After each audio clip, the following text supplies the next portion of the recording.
Hello, আসসালামু আলাইকুম। Welcome to my channel. কেমন আছেন আপনারা সবাই? আশা করি খুব ভালো আছেন। আমরাও খুব ভালো আছি। অনেক দিন পর জিভার বাবা এসেছে। আমাদের আগে থেকেই প্ল্যান ছিল যে আমরা আজকে একটু ঘুরতে বের হব। তো সেই প্ল্যান অনুযায়ী আমরা ঘুরতে বের হচ্ছি। আমরা এখন বাসা থেকে বের হচ্ছি। আমরা যে বাসায় থাকি এখান থেকে আসলে সমুদ্র সৈকতটা খুবই কাছে। তো আমরা আজকে বিচেই যাব। তো চলে আসলাম আমরা সমুদ্রে আসার পরেই আসলে আমার মেয়ে জিভার যে জিনিসটা হয় সেটা হচ্ছে তার খুব খিদে পায়। আর এই খিদেটা কিন্তু তার পেটের খিদে না, এটা হচ্ছে তার মনের খিদে। তো তার মনের খিদে মেটানোর জন্য আমরা একটা চটপটি ফুচকার দোকানের দিকে যাচ্ছি। তো আমরা যাচ্ছি,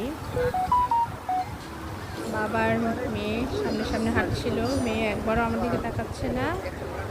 একটু ট্রাই করলাম যাতে সে আমার দিকে একটু তাকায়।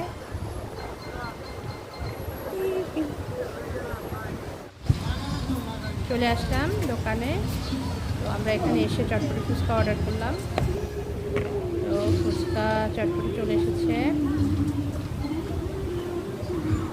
জিভার ওয়েট করতে পারছে না, সে এখন নিজেই খাওয়া শুরু করে দিল। তা আমাদের খাওয়া শেষ করে আমরা একটু সমুদ্রে নামলাম।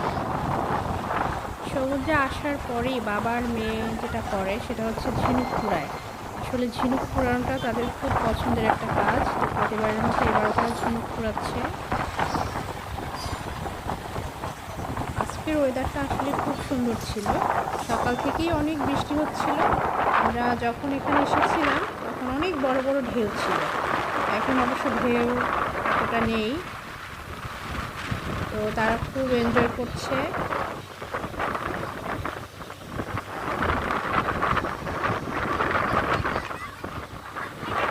তাদের ঝিনুক কুড়ানো অলমোস্ট শেষ।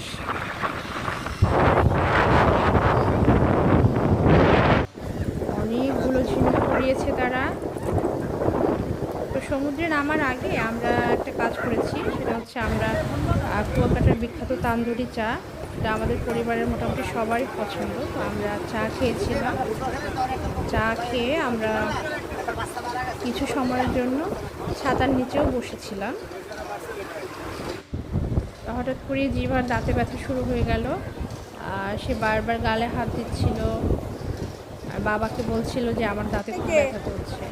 তার বাবা তাকে বলছে যে এখান থেকে গিয়ে তোমাকে আমরা ডক্টরের কাছে নিয়ে যাব। এরপরে আমরা আরও কিছুক্ষণের জন্য সমুদ্রে নামলাম।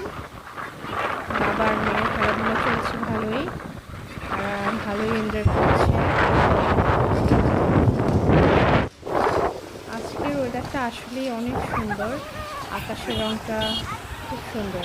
আর একটু চারপাশটা ঘুরিয়ে দেখাচ্ছি। আসলে সমুদ্রে ঘুরতে ঘুরতে আমাদের মনে হচ্ছিল যে কিছু একটা মিসিং। তো হঠাৎ করেই মনে পড়লো যে আমরা এখানে এসে মুড়ি মাখা খাইনি। আমরা মুড়ি মাখা খাচ্ছি। মুড়ি মাখা শেষ করে আমরা বাসার দিকে যাবো এমন সময় বৃষ্টি নামলো। আমরা বৃষ্টির কবলে পড়লাম। তো কী করব, পাশের থাকা দোকানগুলোতে আমরা ঢুকে গেলাম। দোকানে ঢুকে জিভার অনেকগুলো খেলনা পছন্দ হয়ে গেল। তো ওর জন্য সেই খেলনাগুলো আমরা কিনলাম। তারপরে আমরা বাসায় যাব এখন। তো এতক্ষণ যারা কষ্ট করে আমার ভিডিওটি দেখেছেন সবাইকে অসংখ্য ধন্যবাদ। সবাই পাশে থাকবেন। আল্লাহ হাফেজ।